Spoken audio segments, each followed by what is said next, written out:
Hey everyone, and welcome to another comic review done badly. Today we're looking at Mr. Miracle issue 2. This is proving to be a very intriguing book. Tom King's the writer. I'd have to say I'm not a huge fan of his Batman right now. Read a couple issues and I'm not super impressed, but I'm going to give him a pass because this is great. This is a real interesting book. Issue 2 held up just as good as issue 1. In this one, we've got Mr. Miracle on some sort of beach, killing some parademons. Orion is sending him all over the place.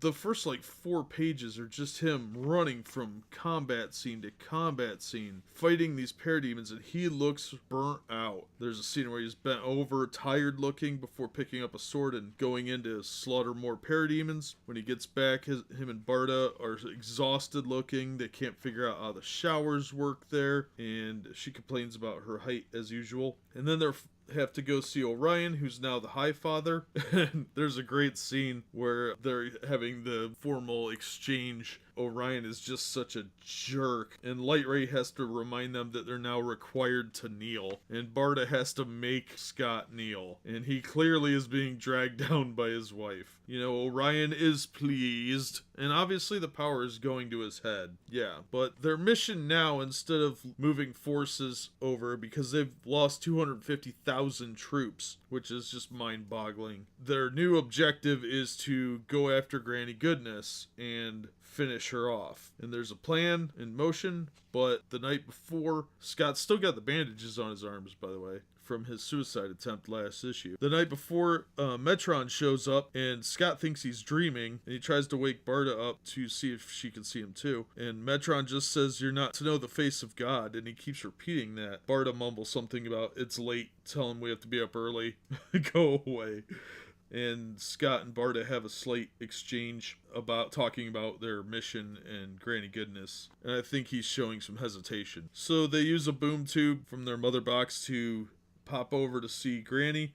And she greets them, and they have Jello together. She made Jello, which is really weird that on an alien planet you can get Jello. And Granny's torturing a guy named Stormforge, who's one of the other gods. They did say some of the new gods had died in the battle, but they weren't specific about who. So they have a nice Jello meal with Granny before going around and doing like the old family circus with the dashes, following Billy around. They do that with these guys, but it says fight, fight, choke, run, kick, kick, and it's all misspelled and cheeky and a little surreal. And then Granny talks to Scott and says, "Come in, I want to talk to you in private. We don't know who's listening." And then we get one panel that says Dark Side is. And she tries to explain something to him that he's being set up, that Orion said Barda and Scott might try to break the truce, and that he wanted Granny to kill Scott. Granny had just stunned Barda, so it's hard to know if what she's saying is true or not, but she claims she's the one that told the Highfather that Darkseid has the anti-life equation. And then she says that Darkseid can only be killed by his son, and she's implying that it's Scott, but Scott's not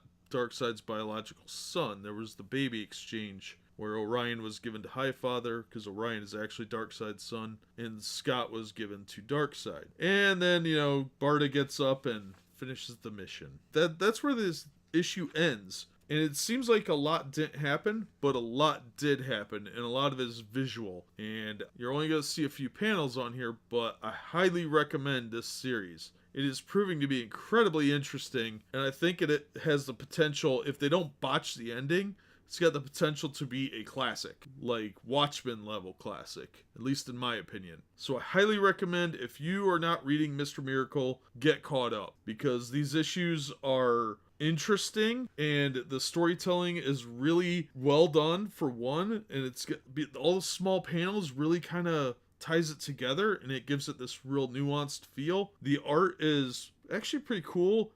It took me a little bit to kind of adapt to it. I wasn't real sure about last issue, but you know what? It's really grown on me. It's very stylistic. And I don't always necessarily love it, but it definitely functions for the story. And I never really liked Orion, so I have no problem hating him. He's a very unlikable person in the comics. So overall, a great issue. I'm looking forward to reading number 3, which hopefully will be up later this week. But wow, what an amazing book.